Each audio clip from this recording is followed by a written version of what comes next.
Hello, everyone. This is Sergio Marrero, and we're here again with another episode of Rebel One Live. We have today a special guest, founder William Stringer, who leads Chios. Thank you for joining us today, William. Yeah, thanks for having me. Yeah, so to dive in and to give people a little bit about William's background, he's a graduate of the University of Texas of Austin and studied at University of Bath. Has been an associate and also an entrepreneur by experience and jumped into several ventures. He's also a venture partner at Republic, who we are a partner of as well, and now has recently been a founder of Chios. So we'd love for you to share with the audience, you know, a little bit more about your current venture. I know it's you know, you support startups and you invest. Can you share a little bit more about it? Yeah. Yeah. So high level, Chisos is an investment platform that provides capital to early stage entrepreneurs. We write $15,000 to $50,000 checks using a convertible income share agreement. So this is an alt VC instrument that we've created to allow us to invest at that earliest, riskiest stage. And it really combines two decently well-known instruments. One is an income share agreement, which has been used in the education space for probably 5 to 6 years. It's been around longer than that, but it's really just started picking up steam in 5 to 6 years with things like Lambda School and coding boot camps. So we took that and we combined it with pretty standard Y Combinator SAFE to create a convertible income share agreement, which for us as investors gives us some downside protection through the income share agreement, but then also allows us to participate in upside should the business or equity really become valuable.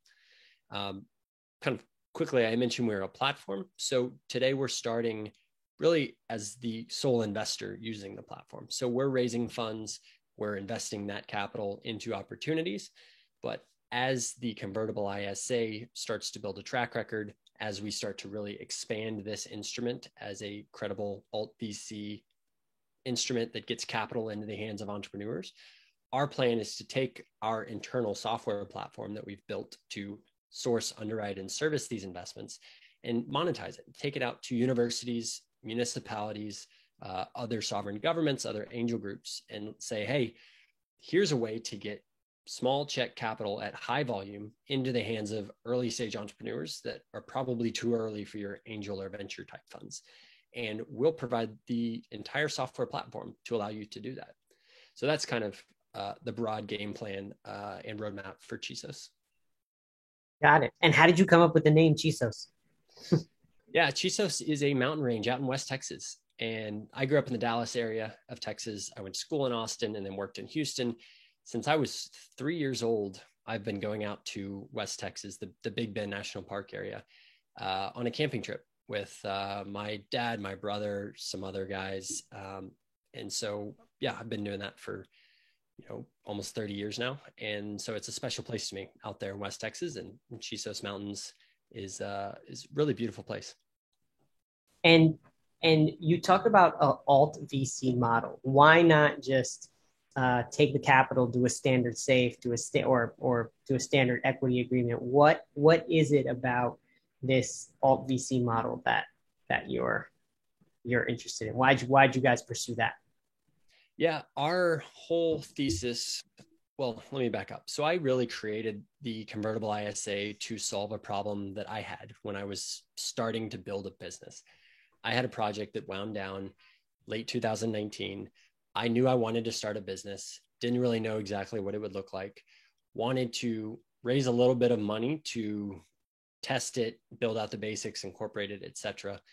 But obviously it's hard to raise money if you don't have an idea. And so the really key idea for me was, hey, this income share agreement is kind of a bet on me as a person. I have a track record of employment. I hopefully have, a strong future earning potential. That would be a good investment bet for somebody to really invest in me. And so I took that kernel of an idea and crafted it, with the equity component to say, hey, an investor would be interested in utilizing these terms to put capital into the hands of great entrepreneurs. And Yeah, so that's kind of how we came up with it. And then as we started digging into the problem and the what we were trying to solve, we realized how big of a problem it was. We realized that less than 1% of entrepreneurs receive venture capital funding, less than 16% receive bank funding. And so there's this 83% in the middle that they need to have personal savings or wealthy friends and family, or some entrepreneurs go the credit card route or home equity loan route, and those aren't great options. And so we saw the convertible income share agreement as a way to solve that problem, where there's really not a whole lot of capital options available. Got it. And can you talk a little bit about, for people that aren't familiar with it, how does it work? So from what I understand, yeah, I'll let you walk through for those. I'm a founder. I come to you and Chios, and you say, hey, here's $10,000. Like, what? How does that work for me? Yep. So a founder finds us, Chisos, through our various marketing channels or through word of mouth or however. And we have an open online application. So they go on, they can apply. There's kind of a profile you fill out, and all of that's automated. Gives us information on your business, gives us information on you as a founder, and then gives us a little bit of kind of credit information as well. And what we do is we take all of those factors, risk weight them, and then come up with a score. Now, if we actually end up making an investment, say we say, all right, your score, your factors, we can invest up to $40,000. We invest $40,000 in you. You sign an income share agreement with Chisos.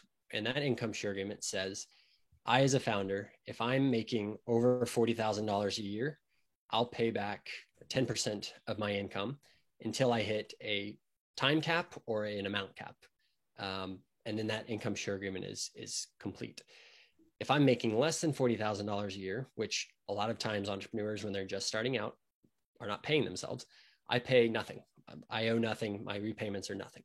So it's a very flexible instrument, the income share agreement, which is designed that way for entrepreneurs. The safe component is pretty standard. If we're making a $40,000 investment, we're looking for 1, 2, 3, 4% of your company, depending on how far it is. If it's an idea on a napkin, probably closer to 4%. If you've got a little bit of traction, maybe closer to 1%. So we'll get percentage of your company. We'll sign this income share agreement with you. And they kind of operate independently, except for two founder-friendly factors. So one is every single time you make an ISA payment, you are clawing back some of your equity. So you can claw back up to 2/3 of the equity. So if you pay back, 66% of your ISA, you claw back 66% of your equity. So I'm going to butcher the numbers, but say we started out at 3% equity in your company, you could scale us all the way back down to 1%. So that's one founder-friendly benefit. The second is, if you decide to go the venture capital route, if you decide, hey, I'm going to go the high growth path, I'm going to raise a bunch of money and build a big company. If you raise over $3 million in institutional round of capital, we'll take your ISA repayment cap down to 1x. So it starts at 2x. There's a way to bring it down to 1.5x by paying early. And we'll bring it down to 1x if you decide to go that venture capital route. And our thesis there is, if you raise over $3 million in institutional capital, you're still risky. You're still kind of that seed stage company, but we can underwrite that risk as a company at the seed stage. And as such, we'll hopefully make some profit on your company as you have a ton of success and have a liquidity of it. And then on the ISA, we'll say, hey, just pay back the 1x the amount of money. We're not going to make any profit there. But you don't have to pay any kind of interest or any kind of extra or anything on that ISA. Yeah, you're betting on the upside. You're not not on the long. So yep. No, that's excellent. So that's generally how it works. Yeah, and no, I appreciate you explaining that. As we've talked to as we look at early stage founders and venture capital coming in, and as we know, every venture capitalist invests in about one out of 100 to 200 startups they talk to on average, right? There's so many people not getting funding, and they might not be, ready for venture capital, but this is an example of some innovation and an instrument that you're providing at the earliest stages. So yeah, if you can share a little bit about your focus, what type of founders are you looking for? You mentioned back of the napkin, and you're investing a small amount before, a small amount of equity for a small amount of money and in earliest stages. Are there any industries of focus on your raise? You're talking about under resourced or underrepresented founders. What does that look like for you? Yeah. So two things first, and kind of what we look for in the business is scalable and capital efficient. So because we're writing such small checks, we're really looking for that check to take the founder, to the next level, whether that's getting a little bit of traction, generating a little bit of revenue, or getting their MVP or prototype out the door. So that's the kind of capital efficient aspect. We're not funding, biotech companies that take millions of dollars in 5 years to bring a product to market. On the scalable aspect, we're looking for companies that can grow to multiple millions of dollars. So, it's a little bit different than VC. We don't necessarily need a unicorn. We don't need the $100 million of revenue in 5 to 7 years, but we want to see a company that can reach 10 million, $20 million of enterprise value, which, that a lot of times removes the single restaurant or single bar or, kind of side services business, consulting business. So scalable and capital efficient.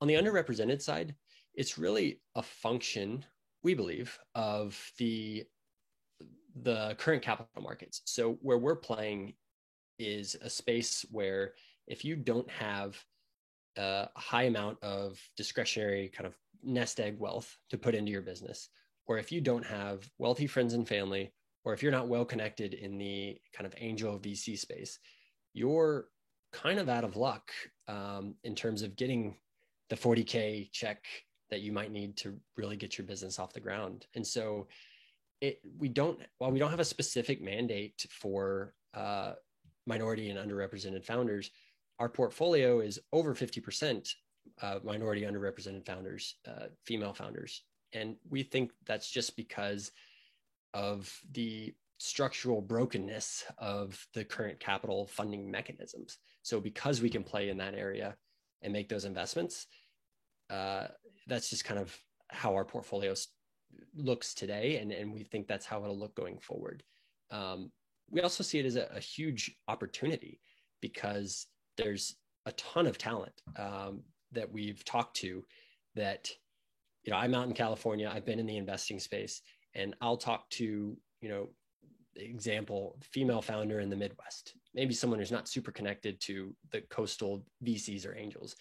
And I talk to this person and she is, 10x more talented and has a 10x better idea than some of the people running around San Francisco that get funded with, millions of dollars.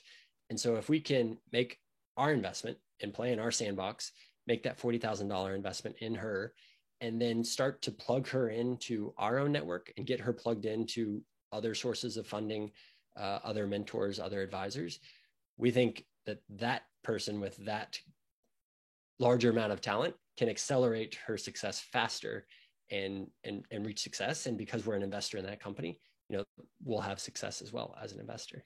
That's kind of our general thesis.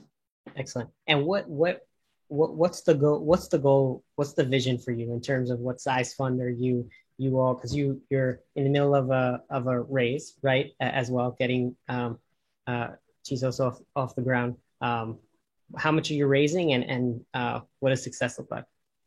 Yeah, so we're doing a lot right now. So we've got 2 concurrent fundraisers. One is our Fund 2, which is pure investment capital for accredited investors. We're raising on exemption 506C, so we can do general solicitation, but that's a $10 million Fund 2. And that will allow us to invest in 250 entrepreneurs over the next 2.5 years. So that's one capital raise we have going. The second one is our kind of seed round, our operational capital to grow the Chisos team and continue developing our software. And we're raising 1 million to 1.5 million on WeFunder, actually. It's on a convertible note. All the information is on WeFunder, wefunder.com/Chisos. But that raise will help us, like I said, grow the team and really execute on that vision of, one, deploying Fund 2 into really high quality founders and supporting those founders, helping them grow, helping them achieve success. But then two, like I mentioned before, that'll help us monetize our software platform. So as we continue to develop our capabilities to source, underwrite, and service these early opportunities, we need to grow the team, and then we need to take that software out to those universities or cities to allow them to utilize that software package to then get more capital into the hands of entrepreneurs in their ecosystems. And so we kind of see the flywheel start to turn once we can prove out the returns and raise capital and put that capital out the door and just start to grow the use case and the utilization of the convertible ISA, or really just any ISA-based early stage investment where that solves a problem where capital is not available today. Excellent. So what, in terms of fundraising for operational capital for the entity, we're seeing more and more innovative solutions in venture capital. You're innovating on several fronts. And how do you manage that? You're basically, it sounds like you're managing a fund and you're managing an entity. How did that even come about? Yeah, it's, juggling 6 balls at once, and I don't know how to juggle. So we're doing a lot, but we've got a really great team surrounding us to really take care of each piece that needs to be handled. So yes, it was really kind of out of necessity that we had to raise our own funds to deploy our own capital to prove out the convertible ISA. Going out to a university or a government to say, before we even proved it, to say, hey, here's this mechanism that you can use that is an ISA and a safe, and you can invest in these early stage founders. There's, that conversation doesn't even start. And so our whole roadmap when we drew it out was prove it out, raise some capital on our own, prove it out, make our own investments, start to show that track record, start to show the benefit to the founder, start to show the benefit to the investor. And then once we've proven that out a little bit and built all of the infrastructure to enable it, then we can take that infrastructure, take ourselves out of the investor seat as the bottleneck, and let other pools of capital or other investors use our same model to facilitate more entrepreneurship and get capital into the hands of those earlier entrepreneurs. Excellent. And we haven't even talked a little bit about your story. I want to take a step back. Know that you had been focused on, you have product roots, you could tell from being a builder at a startup previously, and then made your way to being a venture partner at Republic. Can you talk about how you went from focusing on general business to now starting a fund?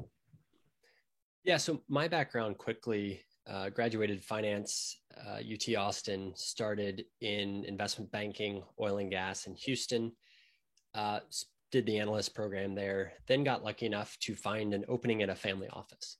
So I worked at a single family office in Houston, Texas for about 4 years, directly under the CEO. I started out as the sole member of the investment team. By the time I left, there were about 5 of us on the investment team. And that's really where I got exposure to everything investing. The family office was pretty opportunistic. We saw all sorts of opportunities, early stage, late stage, public, private, all sorts of structures, all sorts of geographies.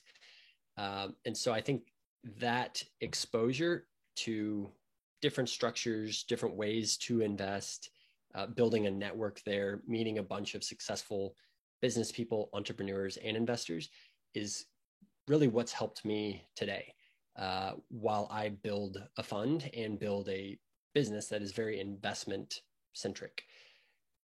after I spent that time at the family office, I spent about a year at a company called Emergent Technology Holdings, working with my now co-founder, Stephen, on a kind of blockchain-based supply chain tracking solution for the precious metals industry.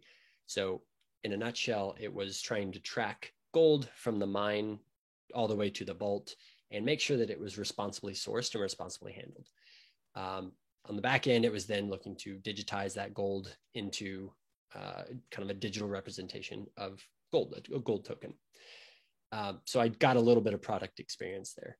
And so the combination of investment experience, product experience, has been invaluable as I as me and Stephen, my co-founder, build a company that is, a software company that has a product focus with kind of traditional marketing attached to it.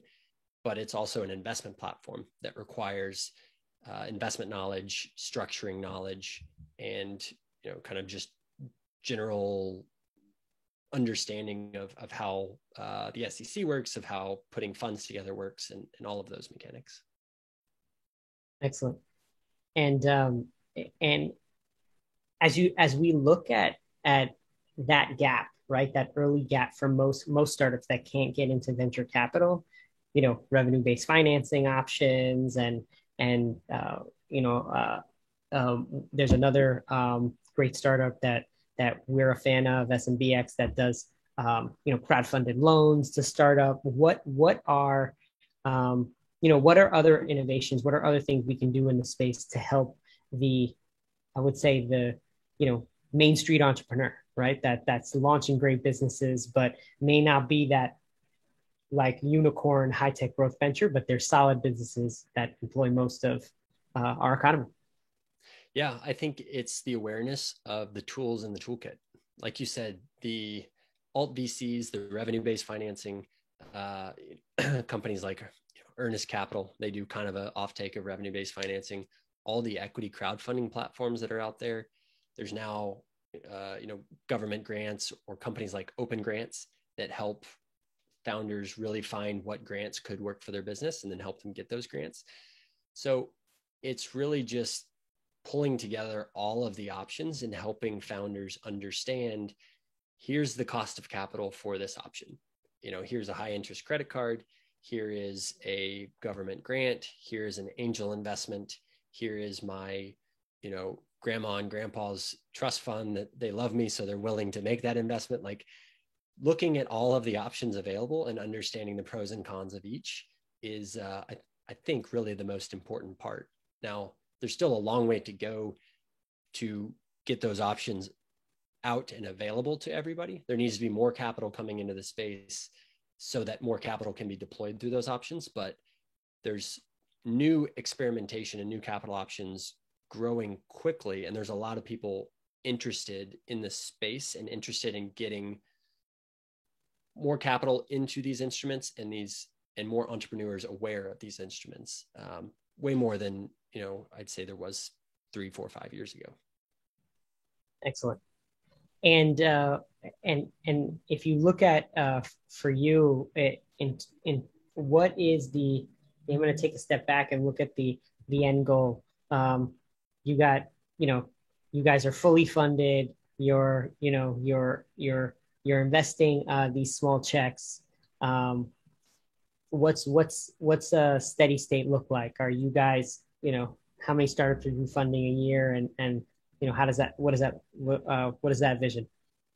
Yeah, I love talking about it because the vision is really the convertible income share agreement being a standard in the early stage investment space across the globe. And for Chisos, what that looks like is really, if we look at a, say, percentage split on the company focus, probably an 75%, 80% focus on the software platform and really helping to set up those ecosystems in other countries or with other investment entities. So taking the software to companies like the UK, countries like the UK or India or, Mauritius, all countries that we've already had early conversations with, to say, all right, you country, UK, have this problem, the same problem that the US has, where entrepreneurs at this earliest stage that are pre-traction don't have great access to capital. Let's figure out how we can take the convertible ISA and make sure that it works under your own legal system and your own laws, and then roll it out. And so I think grand vision is that software and that ecosystem kind of deployed globally. Hard to say the number of investments that are kind of made and serviced on our platform, but well north of 100, 200,000. And then the kind of 20% focus is on our own investments. So, our fund size will likely always stay pretty small just because we're making small check size investments. And so we can probably make investments 500 to 1,000, depending on our team size, just ourselves here in the US. And there's way more companies out there and good opportunities out there than we would be able to make investments ourselves. I think, north of, might be butchering this, but 600,000 high propensity businesses started per year in the US. And high propensity just means, those businesses are likely going to employ people and grow and, contribute to the economy. So yeah, grand vision, small-ish funds, 50 million, making investments here in the US for ourselves, but then really enabling other countries and other investment groups across the globe to put capital to work using these unique investment terms to solve that problem of early stage capital availability. Excellent. And if you could share with the audience, what's next for Chisos? So right now, like I said, we're focused on these two fundraisers. Visit the WeFunder. We're really trying to get as close to 1 million as we can. And what that allows us to do is, one, bring on kind of a new employee. And so that employee is going to be partial chief operating officer, helping us kind of take care of all the moving pieces, but also working on business development. So going out to those universities and saying, hey, here's what we've created. Here's why this would work great for you. Also allows us to continue iterating on our software platform. So we've developed, I'd call it, we're on version 1.5, but we've got a whole roadmap of features that we want to implement so that it just becomes a better product for any investor looking to use it. Hopefully we get a close on our Fund 2 by the end of the year, like a final close, and can continue deploying those dollars. And it, part of it's a